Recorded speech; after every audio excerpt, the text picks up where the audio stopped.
Hello, I'm Tone Lanzillo, and this is Climate Duluth. Climate Duluth is a series of interviews we've been doing with activists, authors, organizers, professors, teachers, students from not only Duluth, but around Minnesota and actually around the world. And today, our guest is Kelley Skumautz. She's the executive director of the Health Professionals for a Healthy Climate. And I've actually been following this organization for a couple years and been really impressed with some of the work they've been doing, and I thought it'd be great to have Kelley with us today. Great to have you here, Kelley. Thanks, Tone. Why don't we just tell us a little bit about the organization and kind of the history and what you're all involved in. Okay. Yeah. Well, that's a bit. So Health Professionals for a Healthy Climate, also known as HPHC, has been around for about 10 years.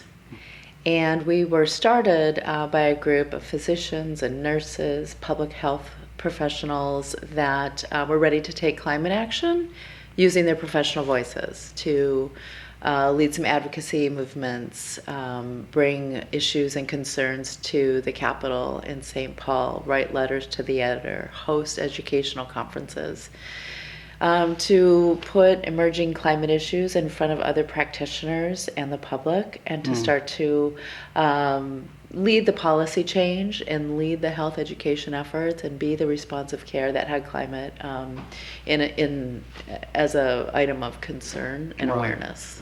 Right. Yeah. Yeah. Mm-hmm. So it's about 10 years ago, and here we are now. We're statewide. Right. Our campaigns and initiatives reach all corners of Minnesota, and we have some hubs of activity, Duluth being a primary one, where we've got a number of people involved in our network. Ely, Bemidji, St. Cloud, Rochester, Mankato are other hub locations. When you talk about healthcare professionals, what fields do you find that your healthcare professionals are coming from that are involved in the organization? That's a really great question, and I want to answer it along a spectrum. So, first of all, healthcare is very expansive in who touches on the health of people. It can be administrators, it can be physicians and nurses, it can be people in the public health realm, dentists, veterinarians, mental health professionals. We really do run a gamut. Who's involved is who has time. So the busiest of professionals will find themselves affiliated, but maybe taking the easy endorsement route, whereas people newly getting into their professional life build in room for advocacy. Okay. Sometimes retired professionals are the ones we see most, and different kinds. Where there's a little bit more latitude to bring community life and advocacy life into the professional realm. Okay. Mm-hmm. And besides the professionals, do you have other kind of groups of people that get involved in the organization? Yeah. Everyone, really. Healthy climate extends to everybody. So what we are doing is connecting the health voice, where professionals who see people who are having health impacts from climate events, climate concerns, climate issues, are a science voice, a medical voice, and a trusted messenger to kind of interpret what our human bodies are experiencing because of climate change. But people that are involved, again, run the gamut. We have frontline community members, so people in environmental justice communities who suffer some of the most egregious effects of climate change from pollution, to students, to researchers, to rural communities who have questions and ideas. Neighbors, friends, and family too. Yeah. In your work with the membership of the organization, do you find that there's certain climate change or environmental issues that seem to come up quite often? And the reason I ask that is been traveling, but when I've been in Duluth, we've been experiencing a lot of effects from the wildfires of Canada and air quality alerts. But I was just wondering, with the membership, are there certain kind of issues that seem to be very important to the organization, or? Yeah, I think you just answered the question. We need air to breathe.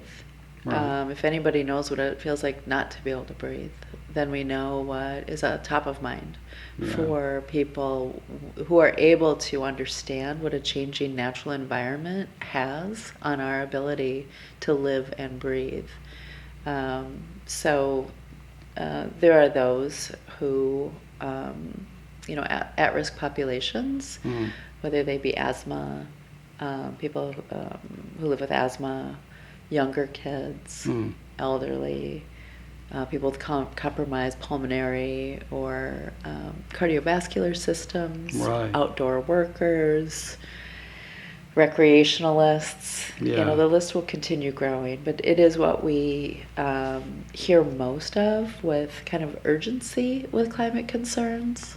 Gotcha. Yeah.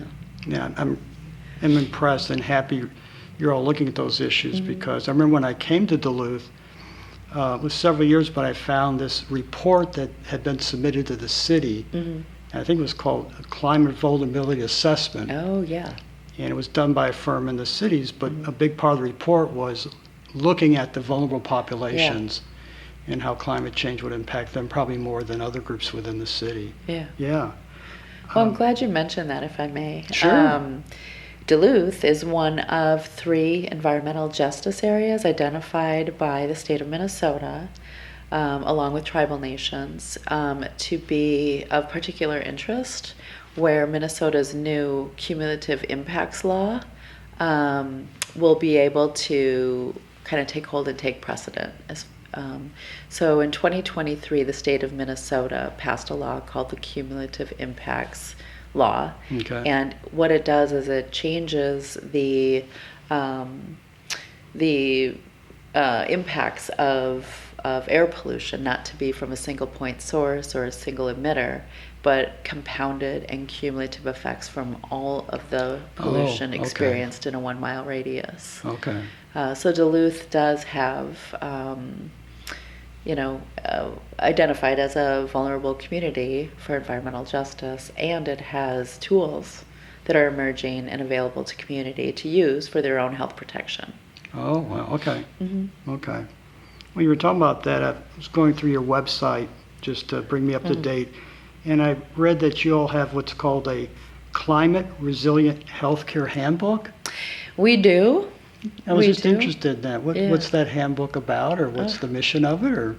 Well, thank you for asking. It's one of the newest things. So this summer, we have 3 main committees of the organization, and they're all peer-led, right? So it's health professionals leading other health professionals to do voluntary climate action. Okay. One of those committees is the Advancing Resilience in Climate-Ready Healthcare, otherwise known as ARCH. Okay. And their first major project was putting together this handbook. And it is a step-by-step resource for health professionals, people involved with the health system at a facility level, Okay. to be able to look at what kinds of greenhouse gas, carbon intense practices are happening on their campus, and to have supported step-by-step actions where they can make change, large or small. Oftentimes it starts with a small change from, making a change in a cafeteria food option, or reduced packaging, or switching out light bulbs. But it kind of, again, runs that gamut of small to large as far as changing practices for mitigating and adapting to, operationally, Okay. our climate footprint or carbon footprint. I'll have to take a look at that handbook for myself. Yeah. In the website, and I've heard this from various members, there's always conversations around equity Yes. and a commitment to equity. I Yes. thought if you just want to maybe share why that's important to the organization. Yeah. Well, one thing we know, or we believe, is that those most impacted by the effects of climate change are also the marginalized and the people furthest away from power. And so if we are working with following the lead of marginalized and environmental justice community members, we know that that will have the greatest change for the greatest number. Okay. So we really do make an effort to start with the lived experience and the communities that traditionally don't have a voice or being heard in expressing themselves as far as what their concerns are for health practices, whether they be Right. multicultural or daily living. That tends to be further removed from where decision making happens, or Yeah.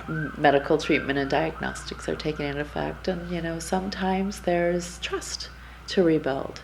Right. So when we have our community conversations, we're very mindful to have both frontline community members represented, community with lived experience, and then the responsive care individuals and systems that are here to heal and treat. Mm-hmm. And so that the dialogue is expressed in both terms. Gotcha. Mm-hmm. Gotcha. Yeah. The other thing I was impressed with is your organization has produced or developed a number of different reports. Oh, yes. And I was just reading about several. Is there any one of these reports that Mm-hmm. you have either been involved in or helped promote or worked on yourself? Or Yeah. yeah. Well, the short name for our bright spot of reports is the climate justice report, Okay. which was researched, written, and published in 2022. Okay. Okay, and so it is a response or a connecting point from Minnesota's climate action framework. Okay. So all of the points that the state of Minnesota addressed in that statewide framework is put through the lens of climate equity and climate justice. Okay. And then the action steps are where health equity, health professionals can intersect to make change. Okay. So if you do the math, right, 2022 is now 3 years ago. We are gearing up, hopefully, cross fingers if I can have that group of previous editors and writers come back to do an update. We'd like to see that happen probably in 2027. Okay. A 5-year kind of incremental Right. piece of body of work to guide our work and community work and coalition involvement and things like that. Right. Mm-hmm. For anyone out there who's for the first time hearing about the organization, whether they're a doctor or a layperson, are there different ways people can get involved in the organization? Yeah. The easiest way is to sign up to receive our monthly email newsletters. Okay. So it is a respectful, abbreviated, highlighted email messenger that really just puts top-line features. So there's always an action component, and that action is usually very quick and easy. Signing a letter of support, writing a brief comment, volunteering, joining a community climate conversation. And then when we get to meet people, we extend ourselves, our hands, our hearts, our heads, to find out where people want to go next. And that's where we, do one-to-one or small group to one conversations to facilitate and support the interests of people out there. Because we are a support network and we're responsive. While we have a strategic plan, we don't have necessarily a set agenda, if that makes any kind of sense. It does. Okay. And to the viewers out there, on a personal level, I reached out to the organization several years ago, and what Kelley says is true. I got a prompt response, received several invitations to be involved in conversations and some initiatives or activities. I can see that's true. Yeah. On a personal note, where did your interest in the environment or climate change begin? Oh my gosh. And what led you to want to hold this position? Yeah. For me, it goes so far back. I was raised in a really activist and mindful household. And that was, in the 70s and 80s when I was really starting to feel the world. And at that time, it was, the pressures of nuclear energy and kind of our, potential demise given, that incredibly strong arsenal of doom. Right. And, then, I have the lived experience of being pretty active in community and say no to military madness and things like that. Okay. When I got to college, I was trying to figure out what to study. And I thought I was going to be a journalism major. And I didn't do so well on that journalism usage test. I changed my major to cultural anthropology and found a certificate program for environmental studies. Oh, wow. Yeah, and it was very much of the liberal studies variety, so reading a lot of early writers, early philosophers, and people with land ethic and that kind of thing. And it just became part of what I lived and breathed and did in life.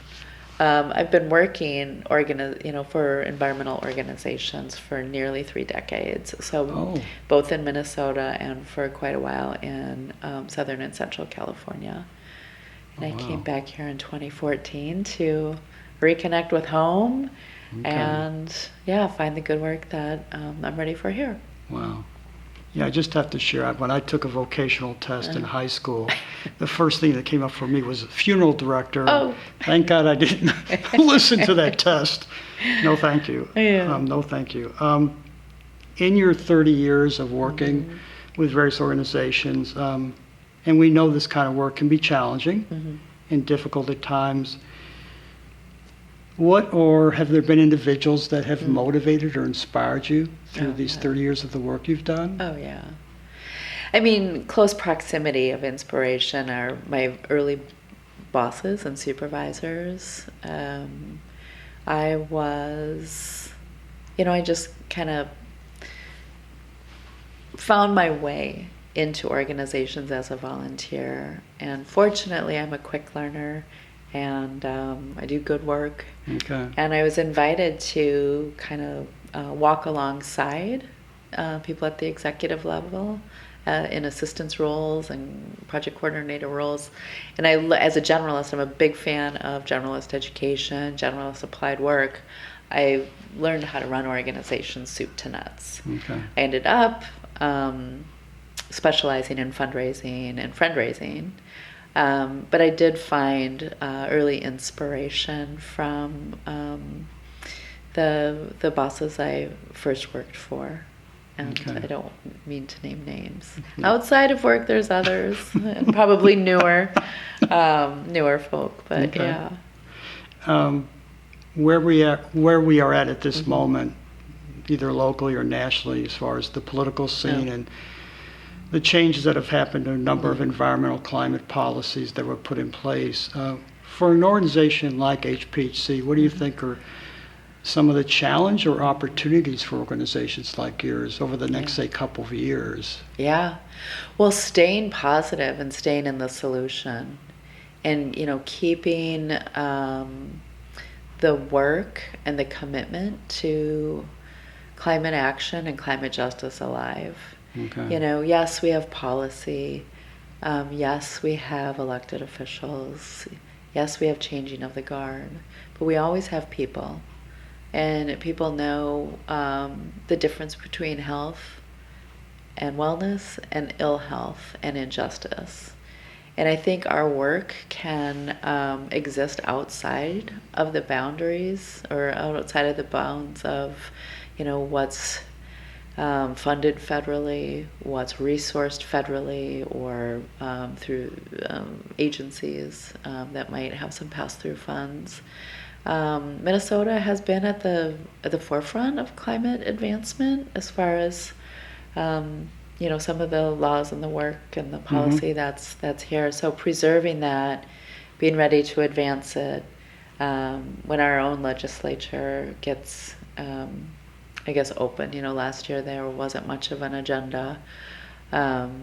This coming one remains to be seen as far as what bills maybe are on the docket to be sponsored and engaged and voted on. But we work with coalitions as an active policy advancement organization. Okay. And really, we're not ready to write our own bills yet, but we do follow and put special attention and special energy and bring attention and kind of mass support and endorsement for health professionals Right. and community members to support that. Okay. So I'm not sure if that was a direct answer to a That's good. question. It's kind Yeah. of a dicey place these days. Yeah. It is. Yeah. And I yeah. credit that work to our state policy director. I get to be, the organizational administrator Okay. and hub work, but we do have somebody specifically focused on state policy and also a federal policy lead as well. Got you. You'd mentioned coalition building. Yeah. Are there certain groups, organizations that over the 10 years Yeah. HPHC has enjoyed or appreciated working with? Oh yeah, Yeah. so many. And those that are meant to be coalitions from the get-go are things like Minnesota Environmental Justice Table, Okay. Frontline Communities Protection Coalition, Rise and Repair, and a number of others. Some of them are more Twin Cities focused, but what we Okay. all get to do is bring kind of our panel of expertise to that coalition hub, whether it be, health spokespeople or legal agency in action or grassroots organizing or multicultural outreach. That's when a coalition, it brings in that holistic and rounded perspective to do the work all in a real representative and meaningful, powerful way. Right. Mm-hmm. Right. Now, over the next year, and I know you've mentioned a lot of different Yeah. initiatives or projects, at least for this coming year, are there specific initiatives or projects that you think would be important for our viewers to know about? Yeah. And or if they're interested, how they could get Yeah. involved? Yeah. Yeah. Well, Duluth's the place, and it's going to get busier here with people and climate priorities, climate interests. So I would invite people to learn more about cumulative impacts. Mm-hmm. I would invite people to stay in touch with those community conversations that are happening around that, because that is air pollution, like empowering pollution mitigation measures for this community. Data centers and what data centers require of water is coming up. Yeah. been hearing about that. Here, and not only here, statewide, and wildfire smoke, and some of the extreme weather, extreme heat. So, also in St. Louis County is Ely, Minnesota. Oh, that's and- right. Yeah. And Ely is, again, one of our regional hubs where the people with climate interests there and the health professional community have really come together to do public education specific to that community around wildfire smoke and around some other poor air quality interests. Right. And so doing a community education, a community response, and a community resilience plan. Right. Or at least that's the intent. And I can see that coming to Duluth too.